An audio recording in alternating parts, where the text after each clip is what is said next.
It's that time of the year again. Carpenter bee time. Our annual invasion has begun, and this time I'm fighting back with Delta Dust, a long-lasting powdered insecticide by Bayer. Let's check it out and see if it actually works. As you're about to see, they're hiding up near the roof, behind the fashion board in front of the house, which is really hard to get to.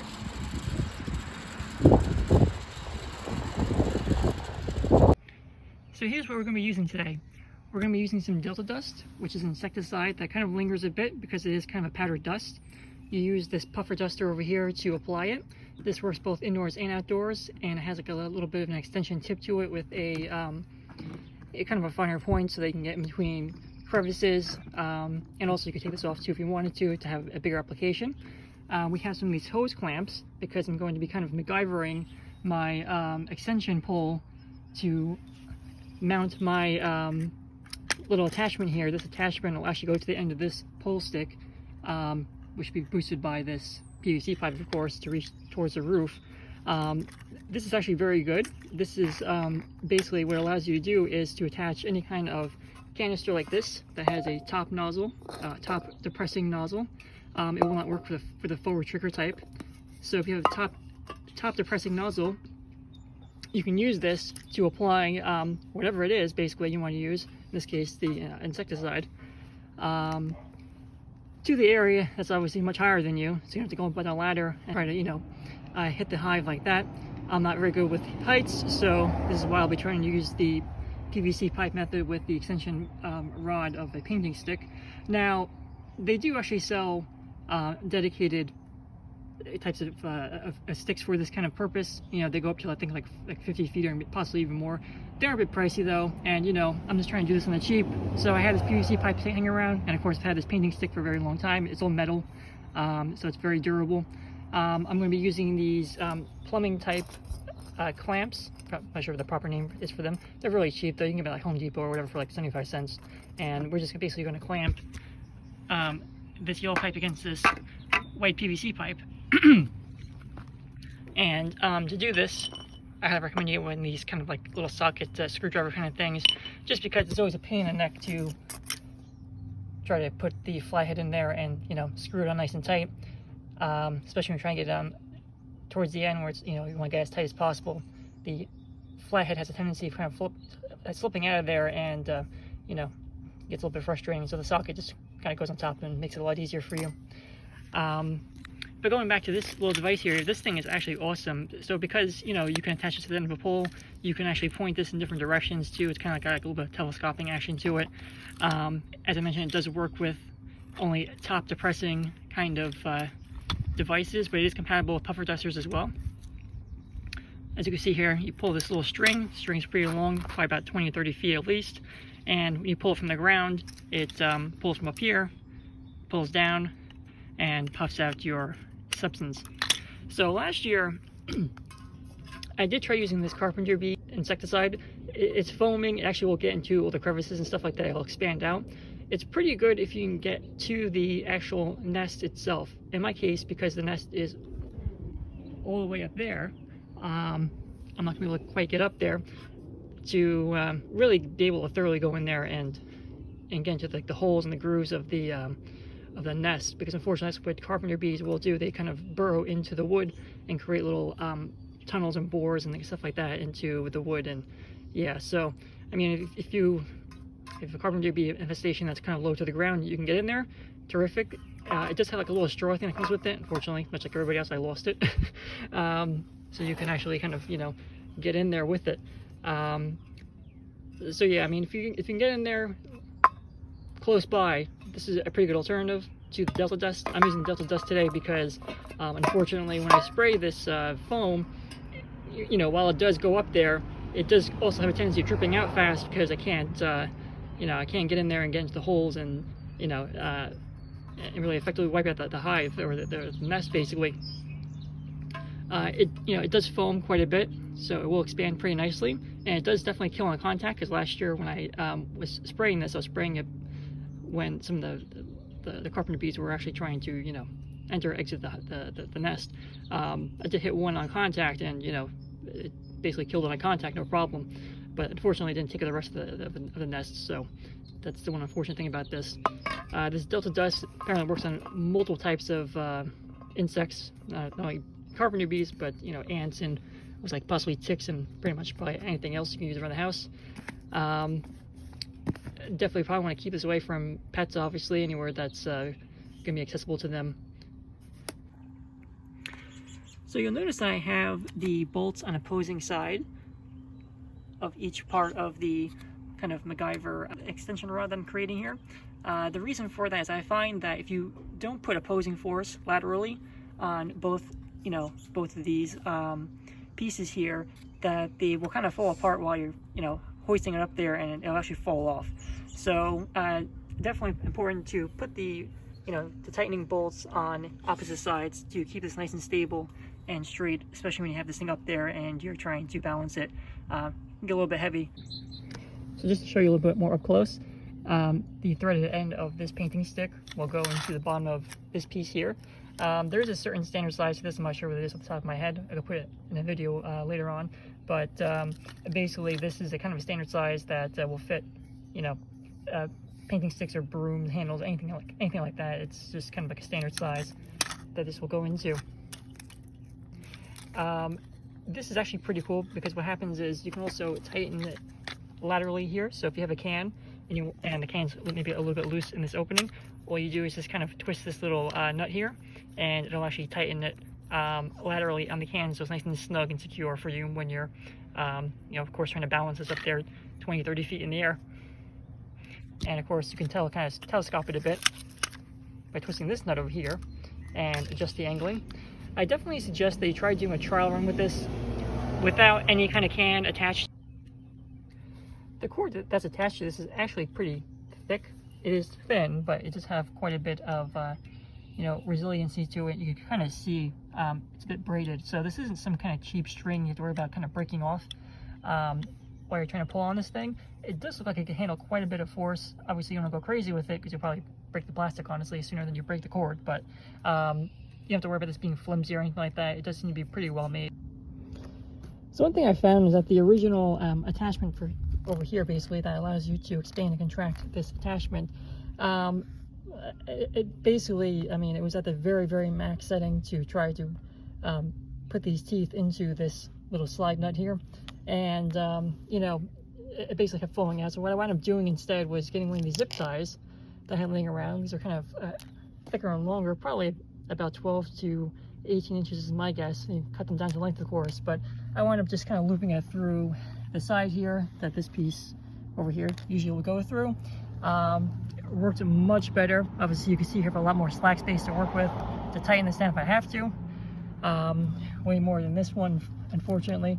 They probably should have just made it slightly longer, and it would have been fine, but I mean, literally, as at the very last of these teeth here, and it was just a pain in the neck to try to get it in.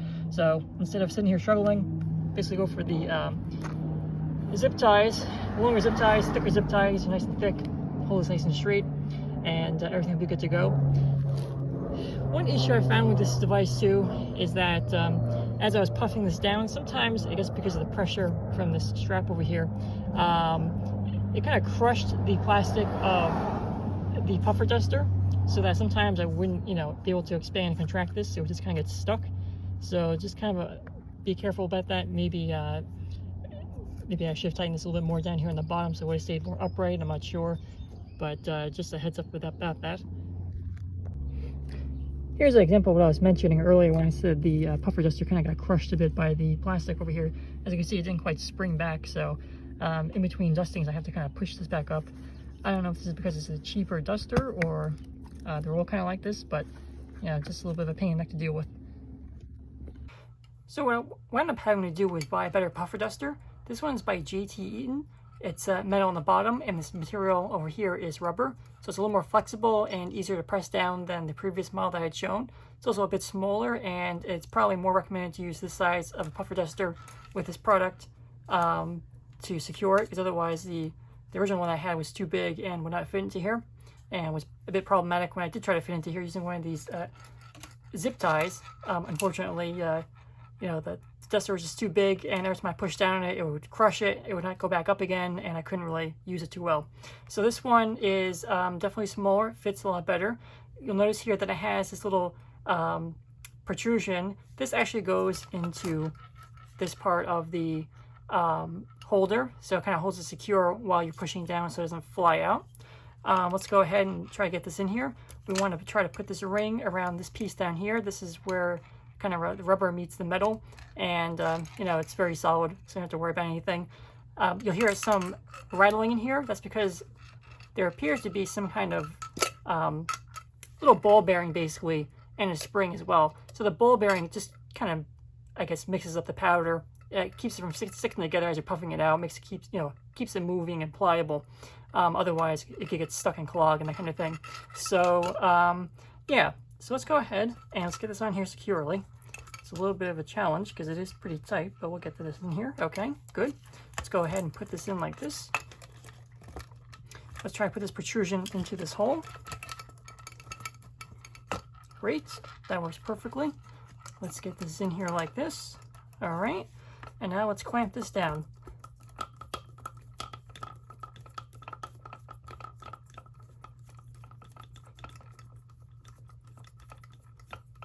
Now, of course, I don't have any material, any powder in here at this point. I just want to make sure that this fits properly and that we're going to be able to use this nice and easy as opposed to the other puffer duster that I used, which, you know, I think there's nothing wrong with the other puffer duster if you want to use it by hand. You know, if you have a low-lying place, you don't need to use the extension stick in this thing over here. The other one, I'm sure, is just fine. Nothing wrong with that. It just doesn't quite fit into here. Okay, so this newer one, as you see here, fits very nicely. And, you know, if we go like this, we can easily depress this, have it spring back up. It's very, very responsive, does not get stuck at all. So we can absolutely go out there and attack these Carpenter bees with everything that we have with this.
Three days later.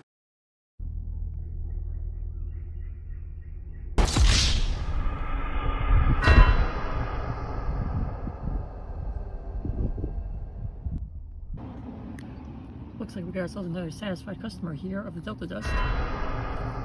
Oh, yep, he's a goner. It took a few applications, but ultimately I did notice a decrease in number of carpenter bees loitering around the house. Due to the large size and awkward positioning because the nest is up behind the fascia board, they had multiple potential entrances and it was almost impossible for me to cover them all from the ground. I think this product is definitely effective at killing carpenter bees, and probably more died and fell into the garden where I couldn't see them, as opposed to onto the driveway where I could see them. If you have a more direct line of sight into their nest, where it's a little bit less complicated than mine, you should have no problems at all. Mine is probably one of the most difficult scenarios to deal with without going up on a ladder and putting it directly into every nook and cranny, and ultimately backfilling it with something so they can't come back next year. But I can go up on a ladder, and this is about as good as I can get. Check out my links below in the description, and you can check out the Delta Dust, the extension wand, a real one and not the bootleg one I created with a PVC pipe and a paint stick, the extension sprayer attachment, and the good puffer duster that I bought.